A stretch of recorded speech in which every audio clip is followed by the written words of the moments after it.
जो दूसरा विषय है, प्रधानमंत्री जी ने जिस प्रकार से जो पिछला लगभग 1 वर्ष से गतिरोध चल रहा था, कुछ किसान नेताओं ने किसानों के बारे में जो 3 बिल पारित करके कानून बनाए गए थे, यद्यपि वो जो बिल हैं किसानों के हित में थे, किसानों की भलाई के लिए थे, खास करके छोटे किसान, मध्यम दर्जे के किसान उनको बहुत लाभ होने वाला था।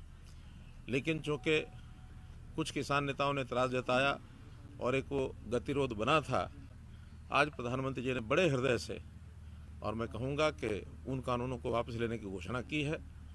और इसमें अब चूँकि देश के प्रधानमंत्री लोकतांत्रिक पद्धति से जो व्यवस्थाएं अपने यहाँ होती हैं, उनकी इस बात के ऊपर विश्वास करते हुए जैसे ही लोकसभा का सेशन शुरू होगा, उस समय इनको विधिवत तौर पर संसद में रख करके इनको वापस लिया जाएगा। और किसानों को अपील भी की है कि वो सब लोग अपने जो धरने हैं उनको समाप्त कर दें, जो लोग बॉर्डर्स पर बैठे हैं वो खाली करें, क्योंकि सामान्य जनता को भी बहुत उससे कठिनाई आ रही है और उस कठिनाई को दूर करने के लिए आखिर सबके भले के लिए सोचना होता है। तो वो खाली करके अपने अपने घरों को लौट जाना चाहिए और अपने खेतों में जाकर के भी काम करें। सामान्य गतिविधियां जो किसान की होती हैं उसके अंदर अपने अपने काम में लग जाए, प्रधानमंत्री जी ने अपील की है। और मैं भी अपील करता हूं कि अब इस विषय पर एक सार्थक पहल करके और सब लोगों को इसमें आगे बढ़ना चाहिए। जहां तक एमएसपी की बात है, चूँकि वो तो एक सुझाव एक प्रकार का किसान संगठनों की ओर से है, वो तो कोई कानून बना नहीं है अभी, लेकिन उसके लिए भी पहल करके प्रधानमंत्री जी ने कहा है कि कमेटी बनाई जाएगी। उस कमेटी में केंद्र सरकार के लोग, प्रदेशों की सरकारों से भी लोग लिए जाएंगे, कृषि के अर्थव्यवस्था को जानने वाले लोग, कृषि साइंटिस्ट और किसानों के भी प्रतिनिधि, इन सब के बीच में सबको मिला करके और एक कमेटी बनेगी। वो कमेटी जो भी कोई सिफारिश करेगी, जिस प्रकार का विचार किया जाएगा, उसके बाद उस पर भी सार्थक निर्णय लिया जा सकता है। सर, ये जो हरियाणा के अंदर इसका जो पीछे केसेस बने, उनके ऊपर भी कोई सवाल, कोई पहल करेगी सरकार कि जो केसेस इस दौरान इस पीरियड में बने फार्मर्स? देखिए, जब कोई आपसी समझ होती है तो आपसी समझ में मिल बैठ करके इन सब चीज़ों पर विचार किया जाता है। और उसमें भी कई प्रकार के केसेस हैं। कुछ केसेस बहुत सामान्य केसेस हैं, सामान्यतः पहले भी ऐसे आंदोलन होते हैं तो उसी प्रकार उनके निर्णय किए जाते हैं।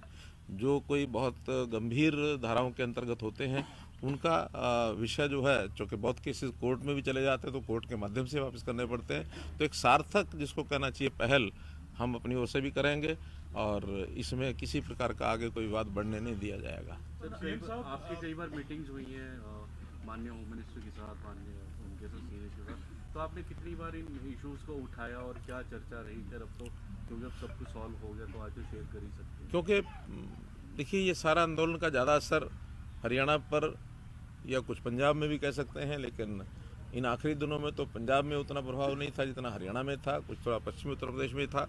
तो मैं जब भी पिछले वर्ष भर में चाहे अपने पार्टी के अध्यक्ष से मिला हूँ, चाहे होम मिनिस्टर से मिला हूँ, चाहे प्रधानमंत्री से मिला हूँ, प्राय हर बार इस विषय पर चर्चा होती रही है। और हर बार उन्होंने भी कहा कि किसी प्रकार की कोई बातचीत किसी कॉर्नर से आती है तो वो ज़रूर हमारे तक पहुँचाते रहें।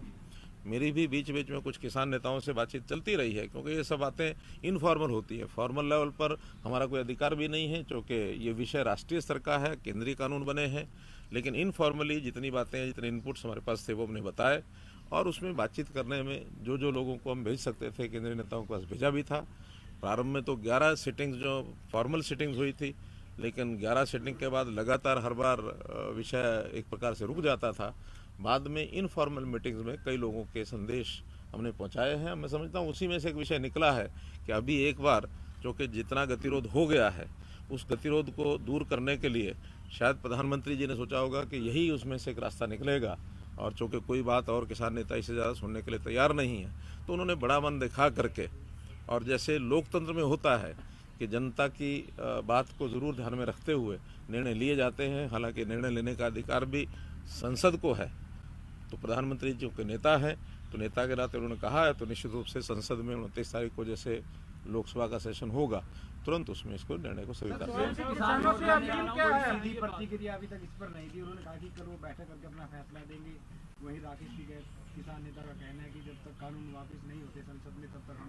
तो आपकी क्या अपील है? आपने ये भी कहा है सर इसमें कि जब तक जो एमएसपी है उसके ऊपर कानून नहीं बनता किसान हटने को तैयार नहीं है। तो जो कुछ किसान संगठन है वो अभी भी अपनी बात पर अड़े हुए हैं। देखिए, अलग अलग बातें अलग अलग किसान नेताओं ने कही हैं। कुछ लोगों ने स्वागत किया है और कुछ लोगों ने एमएसपी की बात कही है। मैं समझता हूँ इन दोनों बातों के ऊपर प्रधानमंत्री जी ने बात कह दी है, क्योंकि कानून कोई बने हुए तो 3 ही कानून थे, ये तीनों ही वापस लेने की बात कह दी है। और मैं समझता हूँ प्रधानमंत्री जी की विश्वसनीयता समाज में, इस देश में, बल्कि मैं तो कहूँगा दुनिया में इतनी बनी हुई है कि जो बात वो कह देते हैं उसको पूरा करते हैं।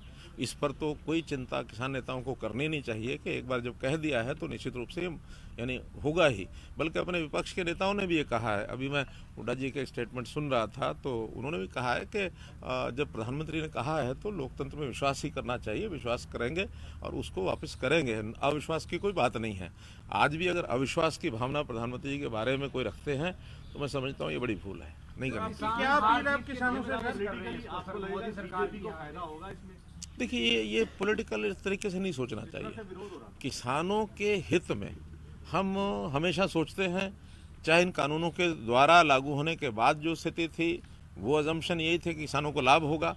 और वैसे भी हमने कभी भी किसान के हित में ही हमेशा जितने कदम उठाए हैं, आप हरियाणा में देख लीजिए, हम लोगों ने पानी है वो टिल तक पहुंचाया है। प्रोक्योरमेंट भी जो है वो ज़्यादातर फसलों की प्रोक्योरमेंट हम करते हैं। जो हरजाना है, जो मानो हरजाना क्या, जो उनका नुकसान होता है, मुआवजा है, उस मुआवजे को भी हमने सारे देश में सबसे ज़्यादा यहाँ रखा हुआ है। पहले ये 12,000 रुपये एकड़ था, हमने उसको 15,000 रुपये एकड़ कर दिया है, 10 का 12.5 कर दिया है। और भी जितनी सुविधाएं किसानों को हम दे सकते हैं, चाहे वो भूमि, ये जो सॉयल परीक्षण के जो कार्ड्स थे वो हमने बनाए हैं, लैब्स बनाई हैं। हर एक मंडी में अब वहाँ लैब बनेंगी, स्कूल कॉलेजेस में हमने लैब बना दी है, ताकि सॉयल टेस्टिंग का जो सिस्टम है उसके आधार पर सॉयल की जो क्वालिटी है उसको देख करके किसान को बताया जाए क्या बुआई करनी क्या नहीं। सेम की जो ज़मीन है उसको हम 1 लाख एकड़ उसको ठीक करने की और आगे बढ़ रहे हैं। और किसान का, जैसे प्रधानमंत्री जी ने शुरू किया था किसान मान सम्मान निधि, तो वो सम्मान निधि के अंतर्गत 6,000 रुपया हर किसान को हर वर्ष आता है। तो बहुत से ऐसे पग हैं जो गिनाए जा सकते हैं जो पहले कभी नहीं उठाए गए। आज भी आगे हम छोटा किसान जो है, जिसकी आय बहुत कम है, ज़मीन कम है, ऐसे किसान के परिवारों को किसी न किसी को रोज़गार, यानी कृषि के अलावा रोज़गार भी दिलाने का ये हम प्रयत्न कर रहे हैं। जैसे हमने हरियाणा में ही मुख्यमंत्री अंत्योदय परिवार उत्थान योजना ये चलाई है, इसमें 1 लाख परिवारों को, उसमें मैं समझता हूँ किसान भी होंगे, मजदूर भी होंगे, सभी होंगे। तो ऐसे परिवारों को रोज़गार दिलाने की हमारी मुहिम चल रही है। आज भी उसके लेकर के मेरी बैंक के साथ मीटिंग है, जो हमारी स्टेट लेवल बैंकिंग कमेटी है, ताकि उनको ऋण मिल सके, उनको रोज़गार करने के लिए काम हो सके।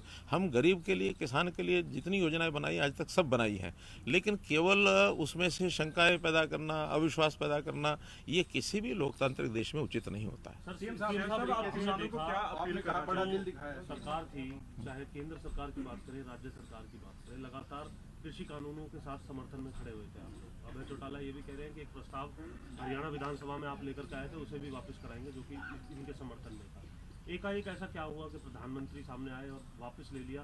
पूरी सरकार के जो स्टैंड थे, देखिए, ये पिछले बहुत समय से चीज़ें चल रही थी, कहीं ना कहीं कोई ना कोई स्टेप आगे आएगा। और आखिर तो समस्या कोई भी जब होती है उसके समाधान के लिए लोकतंत्र में तरीके होते हैं। उस तरीके में बातचीत का एक तरीका होता है।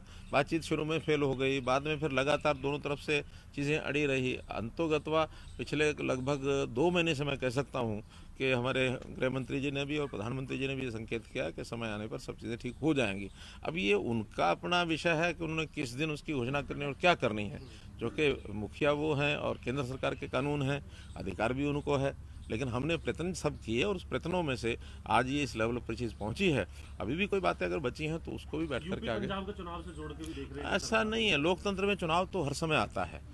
यानी इससे पहले आप कहेंगे कि पहले कर लेते तो फिर इलाहाबाद के चुनाव की बात होती, उससे पहले कर लेते तो असम के चुनाव है, उसकी चुनाव तो देश में हर साल कोई 2-4 प्रांतों के रहते ही हैं। 37 प्रांत, यानी हमारे 29 प्रांत हैं, तो 29 प्रांत में अगर 5 साल में है तो ऑन एवरेज 5 प्रांत बैठ जाते हैं। 6 प्रांत बैठ जाते हैं। तो इसलिए ये चुनाव तो कभी ना कभी कोई ना कोई आते रहते हैं। साहब आपने कहा बड़ा दिल दिखाया पीएम मोदी ने और उन्होंने ये भी कहा कि कहीं ना कहीं वो समझाने में विफल रहे और इसके लिए माफी भी मांगी है। इस दौरान किसानों की मौत हुई 800 के करीब, हरियाणा के भी कुछ हैं, उनके लिए हरियाणा सरकार किसी तरीके का कोई विचार करेगी? देखिए, वो किस कारण से उनकी मृत्यु हुई है उन कारणों को आधार मान करके और उसका विचार किया जाएगा।